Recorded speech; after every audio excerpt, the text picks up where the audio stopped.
हरे कृष्ण मेरे प्यारे दोस्तों, आई होप आप सब ठीक होंगे। स्वागत है आपका आपके अपने ही चैनल मेरा सफ़र में। मैं ऋतु लेकर आई हूँ आपके लिए एक नई कहानी, हौसले की उड़ान। एक लड़का अकेला पार्क में बैठा था और वो बहुत परेशान था। तो वो कभी कुछ सोचता तो बीच बीच में कभी रोने लगता, फिर सोचता। तो एक आदमी उसे बहुत ध्यान से देख रहा था और वो उसके पास आया और पूछा कि तुम क्यों परेशान हो। तो उसने बताया कि मेरे ऊपर 10 लाख का कर्ज है, मैं बहुत परेशान हूँ। मैंने एक 10 लाख का बिजनेस शुरू किया था जो घाटे में चला गया और मेरे ऊपर 10 लाख का बैंक का कर्ज हो गया। मेरा मकान भी गिरवी है और मेरी माँ भी बहुत बीमार है। मैं क्या करूँ? लगता है भगवान ने सारी परेशानियाँ मेरे को ही दे दी। अब मैं क्या करूँ?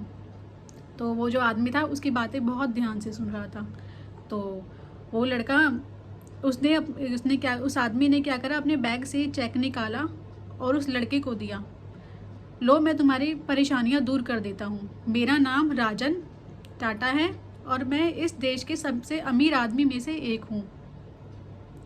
ये लो 10 लाख का चेक और अपनी परेशानियां दूर कर लो और 1 साल में मुझे वापस दे देना। तो वो लड़का था, वो बहुत हैरान रह गया, मतलब जैसे कोई सपना देख रहा हो कि कोई किसी, और एकदम से उसकी सारी परेशानियां दूर हो चुकी थी। पल भर में उसकी सारी परेशानियां दूर हो चुकी थी।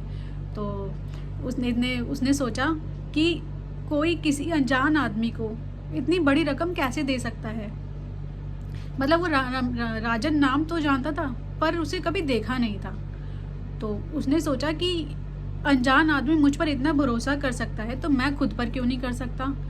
उसने वो चेक रख लिया और वो जो आदमी था वहाँ से ही चला गया। उसने वो चेक रख लिया और बोला कि मैं कोशिश करूँगा, अगर मेरी पहली कोशिश नाकाम हुई तो ही मैं चेक यूज़ करूँगा, वरना मैं नहीं करूँगा। उसका एक ही और उसने वो जो चेक था अलमारी में संभाल कर रख दिया और उसका एक ही लक्ष्य था कि मुझे ये कर्ज चुकाना है और अपनी फाइनेंशियली कंडीशन ठीक करनी है। तो उसने 1 साल खूब मेहनत करी और उसकी जो मेहनत थी वो भी रंग लाई। और वो 1 साल के बाद उसी समय वहाँ पे उसी पार्क में उसके पैसे वापस करने जा रहा था। तो वो सामने से वो जो आदमी था वो भी आ रहा था, तो उसने उसका बहुत सम्मान किया। तो जैसे ही वो चेक देने वाला था, इतने में उसको नर्स पकड़ कर ले जाने लगी। तो उस लड़के ने नर्स से पूछा कि क्या हुआ। तो उसने बोला कि ये एक पागल है, पागल खाने से भाग जाता है, अपना नाम राजन टाटा बताता है और अपने आप को इस देश के सबसे अमीर आदमियों में से एक बताता है। तो वो जो लड़का था वो एकदम से हैरान रह गया कि जिस चेक की बदौलत मेरा आत्मविश्वास जगा, मेरी फाइनेंशियल कंडीशन ठीक हुई, वो चेक फर्जी था। जय जय श्री राधे।